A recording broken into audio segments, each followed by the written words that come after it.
It's Monday morning. ഇപ്പോൾ time ഒരു 10:30 ആയിട്ടുണ്ട്. അപ്പോൾ നമുക്ക് കുറച്ച് ചെമ്പല്ലി കിട്ടിയിട്ടുണ്ടായിരുന്നു. നിങ്ങളുടെ അങ്ങോട്ട് എങ്ങനെയാണ് പറയണമെന്ന് അറിയില്ല. ഇങ്ങോട്ടൊക്കെ ആലപ്പുഴയിലൊക്കെ ചെമ്പല്ലി എന്നാണ് പറയുന്നത്. ഒരു ടൈപ്പ് പുഴമീനാണ് കേട്ടോ. അത് കറി വയ്ക്കാനും മാത്രമൊന്നും ഉണ്ടായിരുന്നില്ല, തീരെ ചെറുതുമായിരുന്നു. പിന്നെ അച്ഛനും നിർബന്ധത ആക്കണമെന്ന്, അപ്പോൾ നമ്മൾ അങ്ങനെ ആക്കിയതാണ്. ഇതിപ്പോൾ നമ്മൾ കുരുമുളകൊക്കെ ഇട്ടിട്ട് തേങ്ങാപ്പാലൊക്കെ പിഴിഞ്ഞൊഴിച്ച് പൊള്ളിക്കുകയാണ് ചെയ്യുന്നത്. പിന്നെ നമ്മൾ സൈഡായിട്ട് ഉണക്കച്ചെമ്മീനൊക്കെ ഇട്ടിട്ട് ഒരു ഒഴിച്ചുകറി കൂടി ഉണ്ടാക്കുന്നുണ്ട്. മീൻ തീരെ ചെറുതാണെന്നുണ്ടെങ്കിലും പുഴമീനൊക്കെ ഇട്ട് വയ്ക്കുന്ന ഗ്രേവിക്ക് വേറൊരു ടേസ്റ്റാണ് കേട്ടോ. അപ്പോൾ നന്നായിട്ട് മുളകൊക്കെ മൂപ്പിച്ചിട്ട് നമ്മൾ അതിലേക്ക് കുറച്ച് വെള്ളം ആഡ് ചെയ്ത് കൊടുക്കുന്നുണ്ട്. പുളി ചേർക്കുന്നില്ല, വെള്ളം ചേർത്തിട്ട് നന്നായിട്ട് തിളച്ച് വരുമ്പോഴേക്കും നമുക്ക് മീൻ ചേർത്ത് കൊടുക്കാം.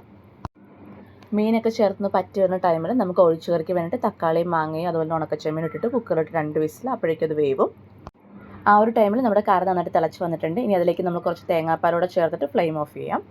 ഒഴിച്ചുകറിയിലേക്ക് അരപ്പ് ചേർത്ത് വറ പൊട്ടിക്കുന്നതോടെ ഇന്നത്തെ പരിപാടി കഴിഞ്ഞു. അപ്പോൾ വീഡിയോ ഇഷ്ടപ്പെട്ട ലൈക്ക് ചെയ്യുക, ഷെയർ ചെയ്യുക, സബ്സ്ക്രൈബ് ചെയ്യുക. മറ്റൊരു വീഡിയോ ആയിട്ട് കാണുന്നത്. ബൈ.